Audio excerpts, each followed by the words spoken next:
That is the main thing.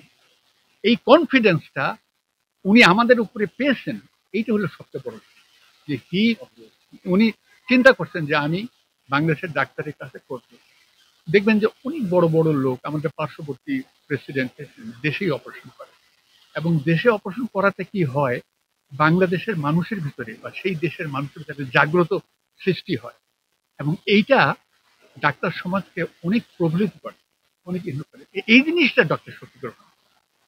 তো ওই দিন এনজিওগ্রাম করার পরে মমিনুজ্জামান আমাকে ফোন করলেন, এবং উনি ফোন করে আমার সাথে বললেন যে আপনাকে তো দেখতে হবে।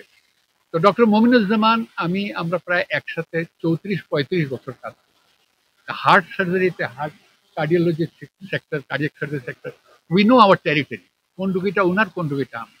কারণ আমাদের কার্ডিওলজি, আমাদের 4-5 জন কার্ডিয়াক সার্জন কনসালটেন্ট, ওদের 4-5 জন, আমাদের এই হসপিটালের এই সুনির্দিষ্ট যে কোন রোগী কিরকম চিকিৎসা পাওয়া যায়, এটা কিন্তু খুব বড় কথা। তো আমি আবারও ধন্যবাদ দেই আমাদের চেয়ারম্যান সাহেবকে, ইউনাইটেড হসপিটালের। উনি যথাযথভাবে আমাদেরকে সবসময় সব ব্যাপারে আমাদেরকে হেল্প করেন, আমাদেরকে সবকিছু আগায় দেন।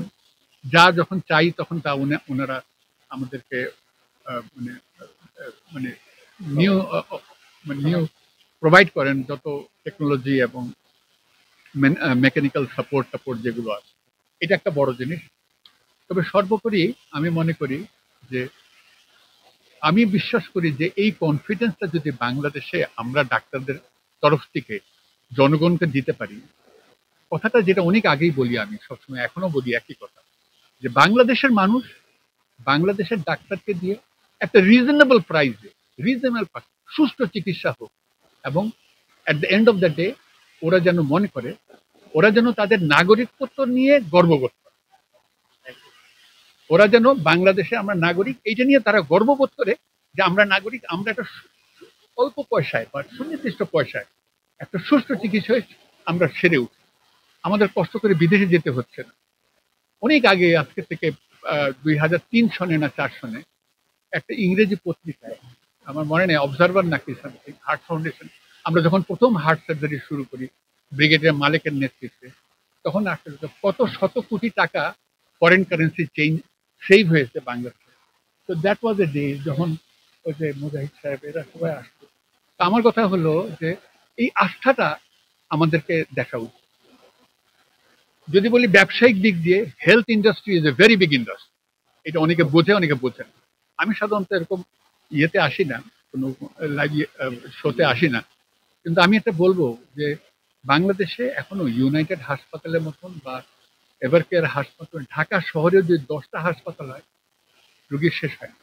সো এই বিগ ইন্ডাস্ট্রিতে আমি পলিটিক্যালি বলেন, ব্যবসায়িকদের বলেন, আমরা চাবো এরা যেন আরো দৃষ্টি ওদের এই পাশে আসে, এবং বাংলাদেশের অর্থনীতি এটা তারা যেন আগায় নিয়ে যায়, এবং শিক্ষা শাস্ত্র, স্বাস্থ্য বিভাগটা আরো মানুষের ঘরের দরজায় তার পৌঁছাই।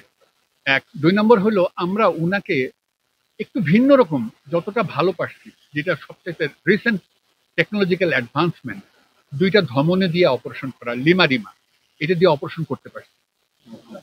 3 নম্বর কথা, ওনাকে 3টা বাইপাস করার কথা ছিল, আমরা মোট 4টা বাইপাস করছি, যেন ওনার কোনো দিকে কোনো সমস্যা না হয় ইনশাআল্লাহ। এবং অ্যানেস্থেশিয়া যেমন ডক্টর শহীদ ছিল এবং ওনার টিম এবং আমার কার্ডিয়াক সার্জারি সব টিম সুষ্ঠুভাবে কোনো কমপ্লিকেশন ছাড়া অপারেশন শেষ করছে, এবং আমি আশা করি উনি 7 দিনের দিন বাসায় চলে যাবেন ইনশাআল্লাহ। এবং আমি মনে করি আইসিইউতে ওনার স্টে হবে 2 দিন, দরকার হলে 3 দিন বা 4 দিন, যতদিন লাগে। But everything went very smoothly ইনশাআল্লাহ।